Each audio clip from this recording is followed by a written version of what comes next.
Bismillahirrahmanirrahim. Assalamualaikum warahmatullahi wabarakatuh dan salam sejahtera. Terima kasih Puan Yang Di-Pertua memberikan peluang pada saya untuk turut membahaskan laporan tahunan Suruhanjaya Hak Asasi Manusia Malaysia, iaitu SUHAKAM. Saya mulakan dengan penegasan daripada SUHAKAM sendiri yang di dalam salah satu tajuk kecilnya iaitu Islam dan Hak Asasi. Saya ingin mengulangi pendirian ataupun pernyataan bahawa Islam merupakan sebuah agama yang mengiktiraf hak asasi manusia, dan di dalam laporan ini sendiri pada muka surat 194 dinukilkan ayat Al-Quran yang menegaskan tentang persoalan ini. Firman Allah Subhanahu wa taala, a'udzubillahi minasyaitonir rajim, wa laqad karramna bani adama wa hamalnahum fil barri wal bahr wa razaqnahum minat thayyibat wa faddalnahum ala katsirin mimman khalaqna tafdila. Sadaqallahul azim, yang bermaksud, dan sungguh kami telah memuliakan anak cucu Adam dan kami angkut mereka di darat dan di laut, dan kami beri kepada mereka rezeki dari yang baik-baik, dan kami lebihkan mereka di atas banyak makhluk yang kami ciptakan dengan kelebihan yang sempurna. Pernyataan yang menyatakan bahawa Islam sebagai anti kepada perjuangan hak asasi manusia adalah tersasar jauh daripada kebenaran, dan sejarah telah membuktikan kedatangan Nabi Muhammad SAW telah mengangkat hak asasi manusia di Mekah sehingga berjaya mengeluarkan mereka daripada kegelapan jahiliah kepada keadilan Islam. Baginda telah menghapuskan sikap asabiah perkauman, diskriminasi golongan kaya terhadap yang miskin, diskriminasi terhadap wanita, diskriminasi golongan bangsawan terhadap rakyat bawahan dan seumpamanya. Semua ini menunjukkan betapa Islam adalah agama yang mengangkat martabat kemanusiaan. Namun begitu, apa yang menjadi isu adalah nilai hak asasi manusia yang difahami Islam berbeza dengan nilai hak asasi manusia yang dianuti oleh Barat. Ia menjadikan persepsi seolah-olah Islam menolak perjuangan hak asasi, padahal ia hanya berpunca daripada perbezaan sudut pandang di antara Islam dan juga Barat. Sudah tentu bila membincangkan tentang hak asasi manusia, hendaklah dipandang dari sudut pandang Islam itu sendiri. Memberikan hak kepada manusia sehingga melanggar batasan kemanusiaan adalah merupakan pelanggaran hak asasi manusia yang lain.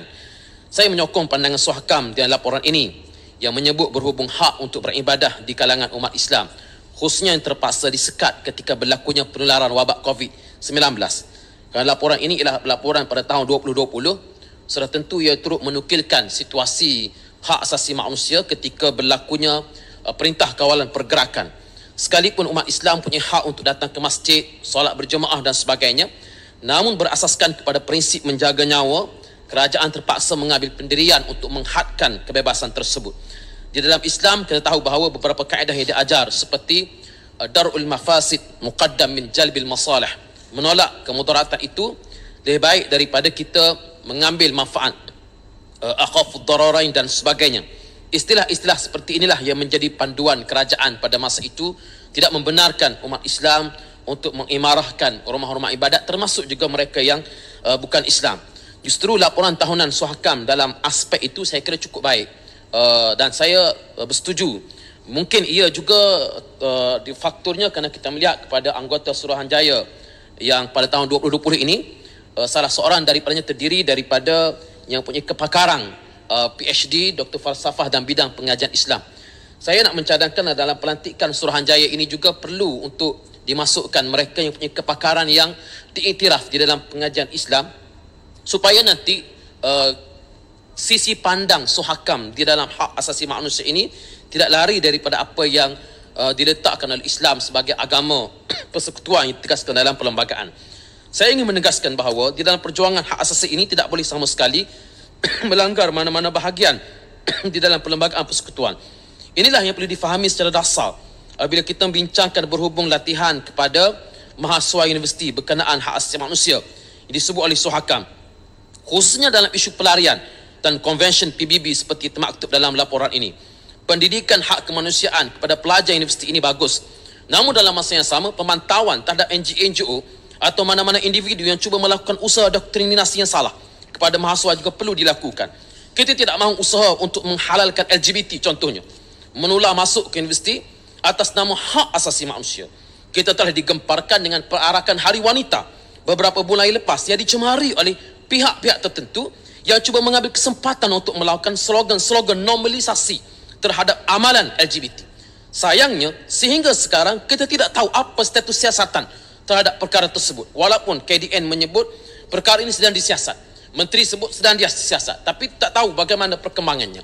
Saya ucap tahniah kepada KDN yang telah pun merampas beberapa rampasan jam yang mempunyai beberapa unsur-unsur normalisasi terhadap LGBT.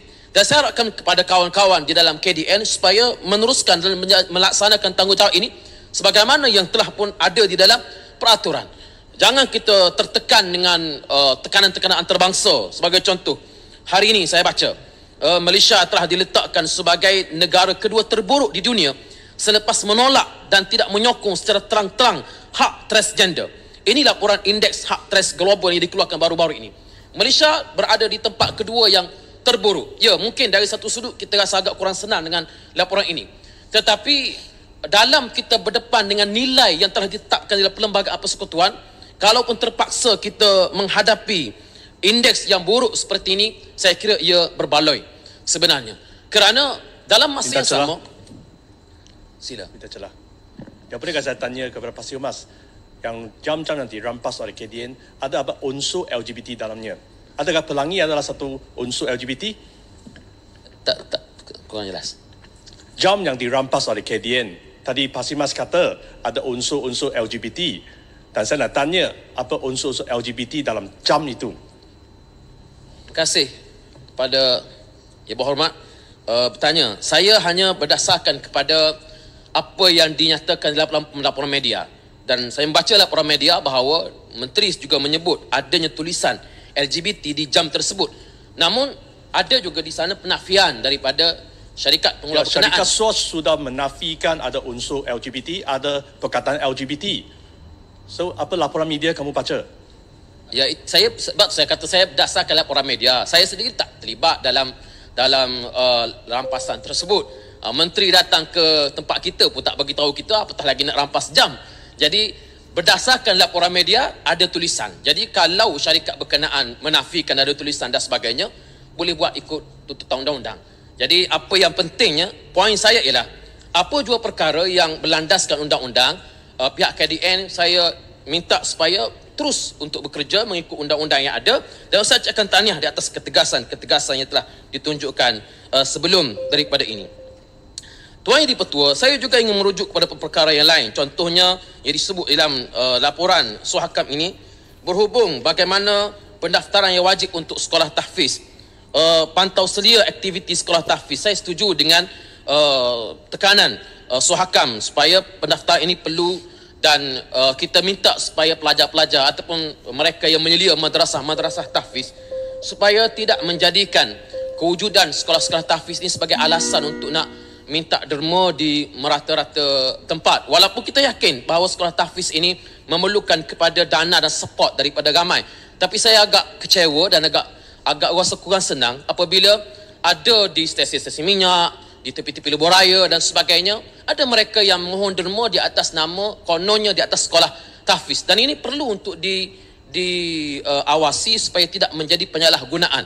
Walaupun kita tahu bahawa institusi tahfiz ini perlu dipertahankan, sudah perlu untuk dipertahankan, dan kerana ia adalah merupakan institusi yang baik dan institusi yang mulia, tetapi ia tidak boleh diambil kesempatan untuk mengelabui pandangan masyarakat dan anggota masyarakat untuk memohon derma terhadap perkara, apatah lagi jika ia tidak wujud.